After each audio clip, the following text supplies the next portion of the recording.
We're gonna go. Hi, everyone. Welcome to our SAIS Oral History Project. Thank you, Mr. Joseph Forte, for agreeing to participate today. If you don't mind, could you go ahead and introduce yourself for us? Well, I'm Joe Forte, and I'm a graduate of SAIS class of 71, so it's over 50 years now. And I'm now retired, basically retired. I do a few gigs, but my career started out in international banking after SAIS, right after SAIS, actually during SAIS, the year of between the first and second year, I got one of the jobs that was almost a legacy in SAIS.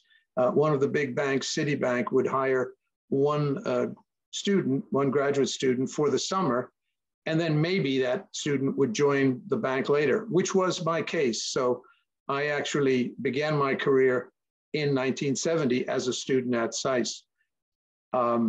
I spent about 16 years in banking and then forged out on my own as a consultant, a deal doer. I intermediated between banks, among banks, for companies, and that transformed itself into more or less an educational company, which provided executive training to banks and financial institutions. And over the years, I had, well, over 30 years of that as my company.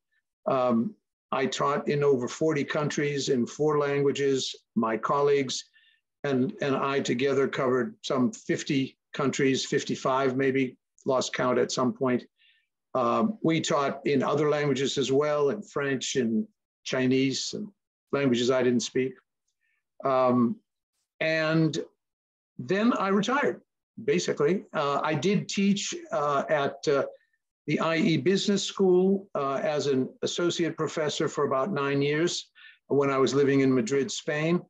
My career was actually started in New York, but immediately I was sent to Brazil. After Brazil, Mexico, back to the United States, then off to Spain. And I spent about 14 years in Spain, where I raised, well, my wife I married in Brazil. She traveled with me, and we raised 3 children in Spain until one was only 6, the other were early teens, and then we moved back to the States. And right now I'm talking to you from Martha's Vineyard, which is summertime and an appropriate place to be retired in. That's awesome. That's a wonderful story. Can you kind of talk about how SAIS helped you navigate your career a bit? Well, it's interesting because I was interested in international things, travel, cultures, and I had gone on several international trips before I left college, including one around Latin America, which was retracing the voyage, actually counter-retracing the voyage of Charles Darwin and the Beagle. And that was to make an educational set of films, and we were sponsored by my undergraduate school, which was Harvard. And we were sponsored by them, but it was my initiative together with a friend of mine, a classmate, who started the project. And that got me working with the USIS overseas. Every time we check into a city, we were kind of shepherded or sponsored or protected by USIS, and they would give us help. They would tell us what to do, what not to do. Make sure you don't go on any disputed islands. Of course, we then did, but that didn't help. But we traveled places, exotic places like the Galapagos Islands or the straits below Tierra del Fuego. We were in the Brazilian jungles. It was a great trip. But that trip kind of did 2 things. I wanted to, originally I wanted to consider foreign service. That trip turned me against any desire to be in the foreign service. And so I said, well, I still want to do things international. What do I want to do? And one of the things that was attractive about SAIS was that it did have a track that prepared people, in effect, or I should say it attracted about a third of its class, of its students, who were going to go off into the private sector, presumably internationally. And that attracted me. But interestingly, I remember one of the first days I was working, and I was sitting next to a fellow who had graduated Wharton and Dartmouth. And he couldn't understand what I was doing sitting there in a bank, not having gone to business school or not having majored in economics. And I said, Russ, you went to school to live from 9 to 5, and I went to school to live from 5 to 9, which was basically everything outside the office I was well prepared for, in effect, through my studies, and not so much professionally, right? Not so much professionally. But I always thought that I would pick up the professional stuff doing it or getting trained. And in fact, after enough years, I was good enough to teach in a business school, even though I'd never been to business school. So that was, I forget the question you asked exactly. I don't know if I've answered it. Maybe I've wondered too much. No, it's fine. It's fine. When we talked prior, we talked about some of your fondest memories, and I was going to ask you to choose one, but maybe you can kind of give me some high points of your time at SAIS. Oh, SAIS was, I found SAIS a really warm place to be in terms of meeting and engaging with students and faculty. I can remember numerous dinners at professors' homes, and I remember kind of becoming an adult there. It was no longer parties like the ones in college where you're in dorms or you're going on drinking binges, although not that I was particularly engaged in drinking binges.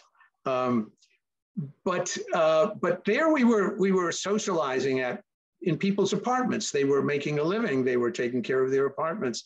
We were going to restaurants. We were going to bars. And that whole social life was, I found, quite encompassing, and I made numerous friends that I've had all through life, and probably as many or more than I made in college. So that's sort of the fond memory. They were interesting years because it was the first year of the Nixon presidency. It was the height of the anti-war movement in the Vietnamese War. Those of us who were males were trying to avoid getting drafted to go to Vietnam. I was afraid this would happen. Should have turned my phone on mute. But anyway, let me just put this phone away and I'll continue. Right. I should have made a list of things for this call, but I didn't quite do that. So where was I? The draft. It was the draft, and I was actually called up to serve, or at least to take the physical exam for the draft while at SAIS. Because I was in Washington, they had sent it to my home address in the Boston area. And that allowed me to gain another 3 months until they finally got the addresses sorted out. But it caught up with me, and I was examined. And one of the happiest days of my life, I was rejected. I was actually given a 1Y, which at the time was, you're qualified if we declare war, but if we don't declare war, you can't be drafted. So I never had to go into the Army. But despite all that backdrop, I never really remember much about those years negatively. We were in Washington. Yes, most of us were anti-war, both on moral and on political grounds.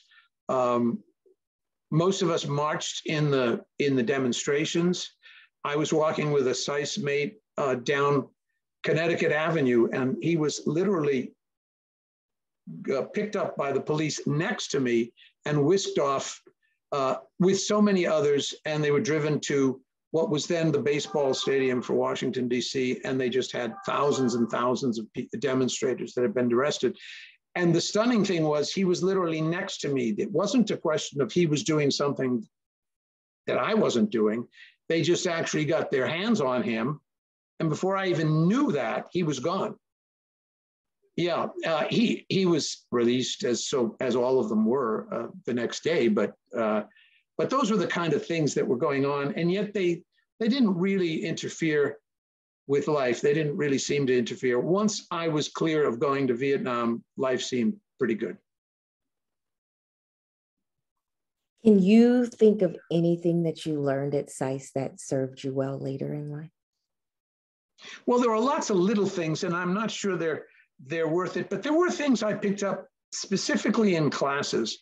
I remember my international law class as building on some of the basic law classes I had taken as an undergraduate, and it gave me a way of thinking and a way of writing in legal situations. And as I moved around from country to country, I did deal with different legal systems and was often finding myself in negotiation or in transaction structuring where I was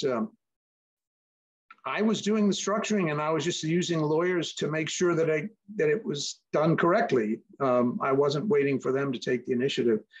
And I also remember a class I had from a professor who had been with the World Bank, and he taught us about project finance. And that was the closest thing that I had to anything like banking. But project finance stuck with me, kind of the basics of it, and a lesson that he taught me. He said, most of these projects go way over budget. Most of these projects are terribly inefficient in their construction, et cetera.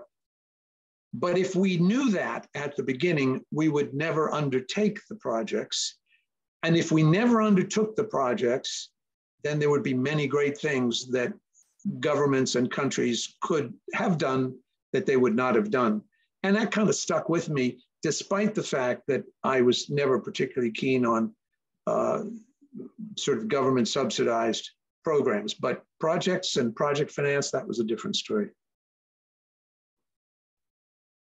So to close up, do you think you can describe your SAIS experience in one word, or maybe two or three? I would say that if I picked a word, it would be fulfilling. And that is not, it is an emotional word in the sense that when you're fulfilled, you're happy, you're satisfied. Things have met your expectations. You got what you wanted, what you hoped, what you expected out of what you endeavored.